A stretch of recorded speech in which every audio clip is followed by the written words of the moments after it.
Sure. I'm Michael D'Angelo. This is my twin brother Steve. Yeah, we started a small online disc company selling discs. Our focus is really on discs that you wouldn't find in some of the other retail spaces. We find that some of them are a little bit crowded, so we wanted to highlight a couple of discs from up and coming companies. We try and focus on newer technologies, so we don't order huge batches of discs. We kind of order smaller batches to try and keep a couple of them highlighted. We're based out of New Jersey. We're both software programmers by day, but we run this Ozone Discs on the spare time. Where do you guys usually play, and where did you get started?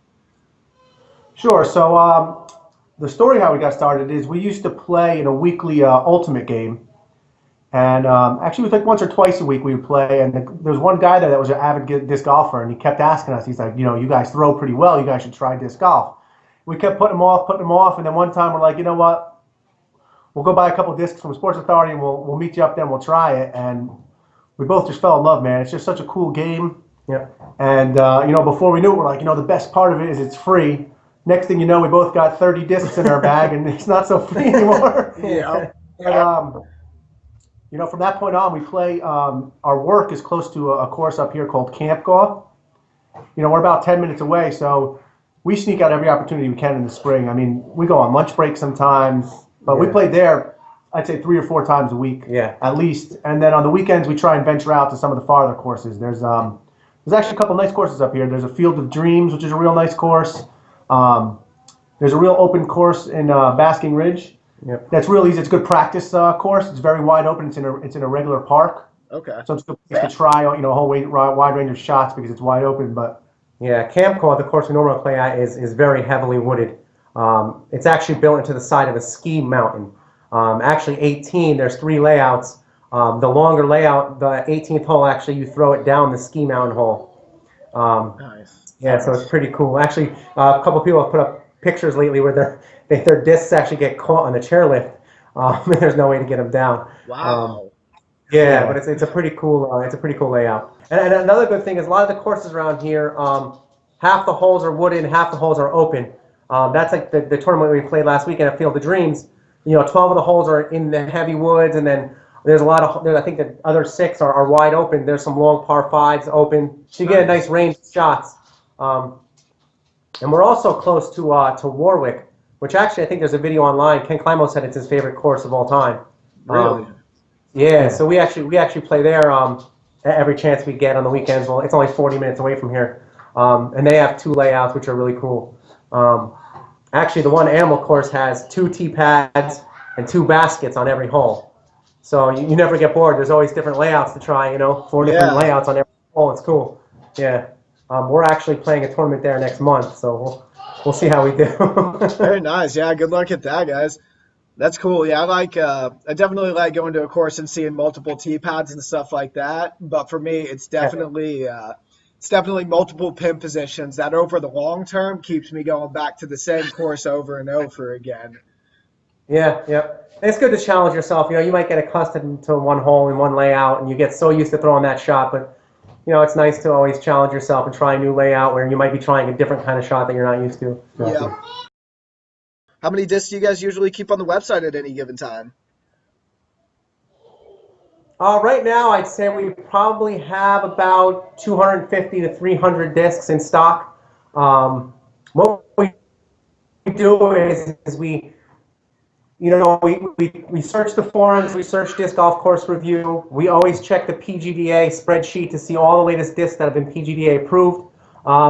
And we try, like my brother said, we try to highlight some of the discs that might get buried on some of the retail sites. We think that there are some great discs out there that people really never get exposed to. If you go to your local discs or your local sports authority, most of the time you're going to see disc crap, which are great discs. But we think there's a lot of great up-and-coming manufacturers that, we think if they got a little more exposure, more people could find comparable or even better discs that fit their needs. I was checking out the website a few days ago. I was telling you guys, and I was seeing stuff on there, some overseas stuff, some of like the Castoplast. Yeah, they have the CAX Z. They have a real overstable driver called the Rask. That's Okay. pretty cool.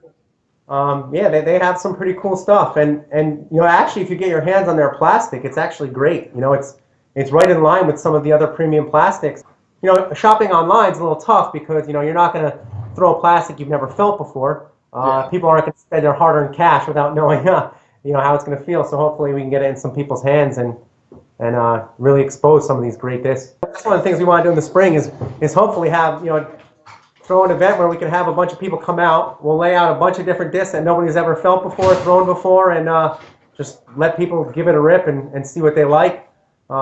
And I think that'd be a great way for us to get feedback to see what's working, and for different arm speeds, see what people like, different skill levels. Yeah. Exactly. Cool. It's funny, we've had a couple people who have thrown the SkyQuest Medusa. They never even heard of it. The disc was out for a pretty long time, and a couple of people have said, "Man, I threw this disc and I love it." They said it's my favorite new driver, and yeah, it's funny how you just get a new plastic in your hand. It fits your skill level, your ability, and you just really like it.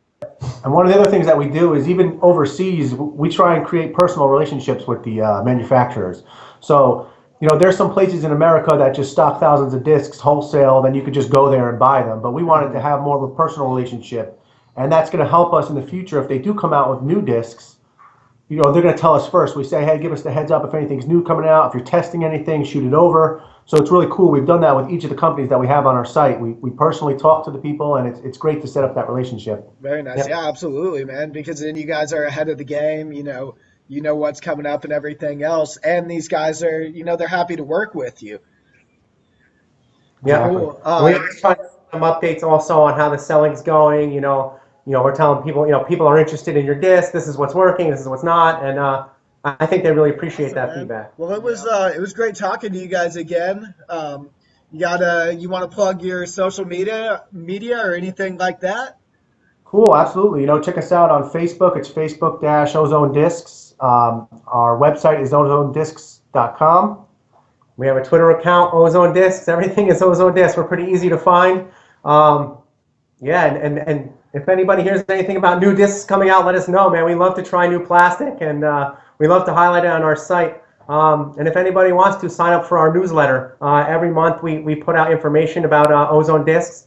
We pick a disc of the month where we try to review it, and that's about it.